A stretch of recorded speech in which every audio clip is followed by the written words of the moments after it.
Hello everyone, it's Krazen. I am back again with another subclass guide. In this episode, we're going over subclasses for druids. Understand that this is not a deep dive, but an overview of the subclasses and what is different between each one. The goal here is to give you a reference when deciding what class and subclass to play in Baldur's Gate 3.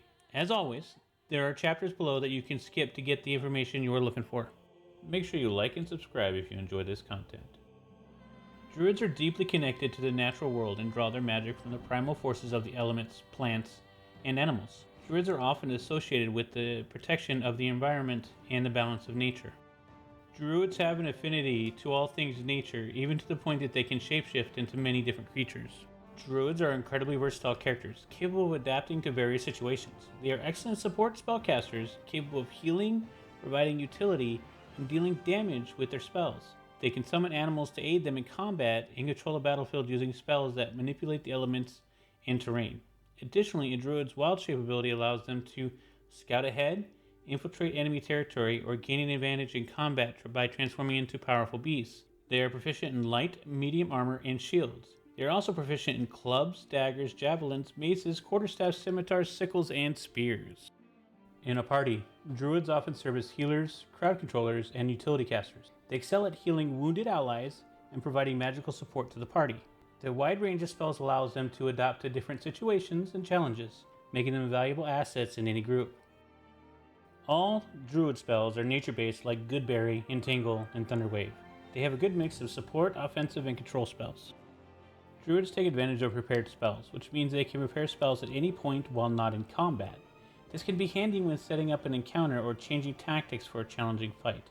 Druids also get to speak to animals, which is super handy because there's a lot of dialogue with animals. Druids get the wild shape ability, which allows you to turn into a badger, spider, wolf, or a cat. Valerian has added some more animals such as the owlbear and panther for launch. Each animal shape has their own special ability. As a spider, you can shoot a web that entangles enemies and is highly flammable. A cat that is not easily spotted and can distract the enemy, or burrow into the ground as a badger, reaching your enemies even on higher ground. There will be 3 subclasses for druids at launch. They are Circle of the Land, Circle of the Moon, or Circle of Spores. Let's first start with Circle of the Land. As a Circle of the Land druid, you focus more on the caster side of things. You receive the ability to cast additional cantrip spells. As you level, you can choose cantrips like Guidance, Poison Spray, Produce Flame, and Resistance. Circle of the Lamb druids also get the ability to recover spell slots while out of combat, which will help between rests. So if you'd rather have more spell-like options over more wild-shaped options, this subclass is for you. Alright, Circle of the Moon. Circle of the Moon focuses on the wild-shaped side of a druid. This subclass adds in a bear shape. Well, it's called bear shape in early access, but you get to turn into a big, cuddly, wuddly polar bear, as well as all your other base class shapes. As a polar bear, you get an ability called Goading Roar, which taunts enemies into attacking you. They also get a Lunar Mend ability that allows the druid to expend spell slots to heal themselves while in an animal form. If you prefer to spend a lot of time in animal form, you should choose this subclass. Plus, a polar bear in the party is very fun. Circle of Spores. Druids of the Circle of Spores find beauty in decay. They see within mold and other fungi the ability to transform lifeless material into abundant, albeit somewhat strange life. These druids believe that life and death are part of a grand cycle, with one leading to the other and then back again.